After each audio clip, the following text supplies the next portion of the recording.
Ladies and gentlemen, boys and girls, friends, families, and pets, I present to you Jewelpet, Our Love Story, narrated by Rinko Kugyoku. Part 2, The Death of My Great-Grandmother.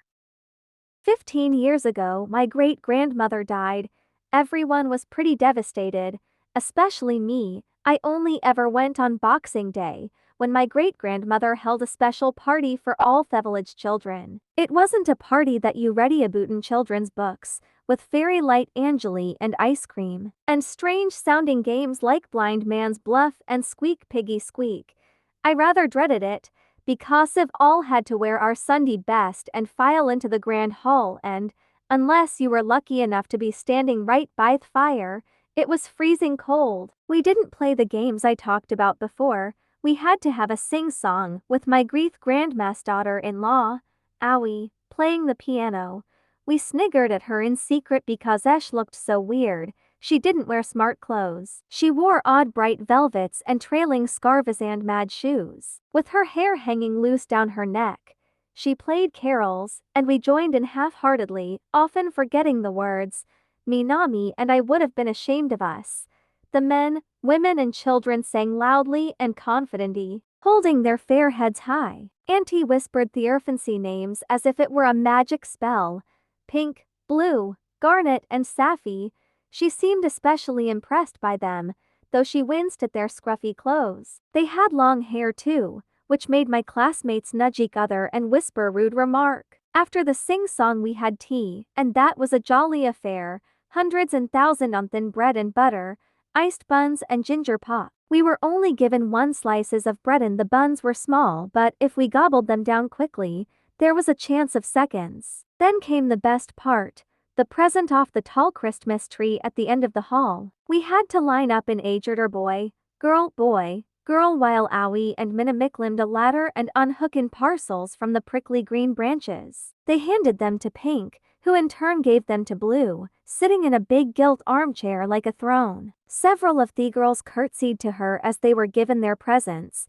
The wrapping paper was color-coded, pale pink and blue for little children, red and navy for older ones. I'm still very small for my age, so last Christmas I was still given a pink parcel. It contained a white felt mouse with pink bead eyes. It didn't ever squeak. I'd have loved a real mouse to tame and feed on titbits. The older girl were given necklaces or bottles of violet perfume or storybooks, all of which I'd have preferred. Kiari was a big hefty girl, so she was given a book called The Madcap of the Fourth. She wasn't much of a reader, so she agreed to swap with me.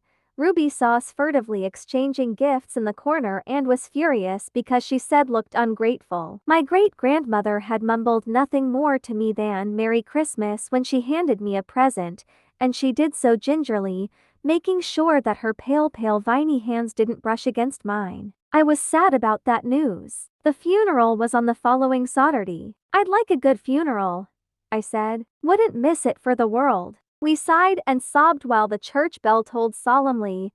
The village men took off their caps, and the women bowed their heads. Saffy and Garnet crossed themselves. A small boy started crying and was hushed by his mother. I tried hard to bow my head, but still stood hard, peering through my fringe. Why aren't they in proper mourning clothes? Talk about disrespect. It isn't as if they're short of a bob or two. They might not have had time to have funeral outfits made, but surely they should have had the sense to be prepared. What sort of example is it to the village? Ruby gripped my hand. Come along, Rinko, she said, pulling at me to follow the servants into the church. But we can't go in, Ruby. I want to stay outside. I wish we could stay outside. We're not village folk. Only village folk stay outside, and we're the only ones pretending not to be village folk, she said, and pulled harder. I had to follow her, cringing when I heard the murmurs behind us. The deep, sad sound of the church organ made me quiver. My great-grandmother's coffin stood in front of the altar, taking pride of place. The vicar started his service, his voice slow and solemn like the music. I looked down and Cassie recognized me as the girl who'd cheeked him. Next there was a hymn. Pink and Blue didn't sing it, and neither did I. but Aoi and Minami sang beautifully, and Kanan threw her head back and drowned out every O'Neill's. The boy who was hushed by his mother cried louder than ever. I didn't sing, thank goodness, but I mouthed few words, pointing along the linus in my hymn book. The vicar started talking about my great-grandmother, saying how respected she had been in the local community.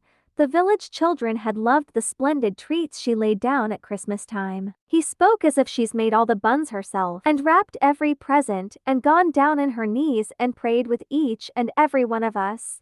After the hymn, I grew bored and started going through the hymn book for something to read. Ruby glared at me when I flicked the pages, though I hardly made a sound. Kiari's friends were fidgeting and whispering now, but they weren't being told off at all. Kanan's friends sat stolidly, scarcely moving, though Blue picked his nose when he thought his mother wasn't watching. At last the service was over, and there was another Sombra tune on the organ while the undertakers and the mother hushed boy who was still crying carried my great-grandmother out again. They took her over to Sir William's large tomb. I was glad she wasn't buried near mother. My great-grandmother would have been a very grim companion. Ruby and I hung back, watching as her coffin was awkwardly levered inside. I couldn't help thinking it was a terrible waste of the white and gold brocade robe. I wondered if Ruby thought so too, but no, she'd be shocked if I asked her. When they closed the tomb again, Safia placed weedy lilies against it in an artistic way. Minami had picked some cow parsley, and all four of her children sprinkled it around the tomb. Ruby sniffed disapprovingly.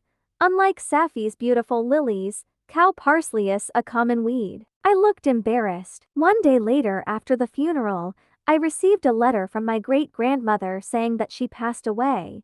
I was devastated. I cried and cried, until at last the sobs slowed down. I stopped crying for 2 minutes and then I started crying again.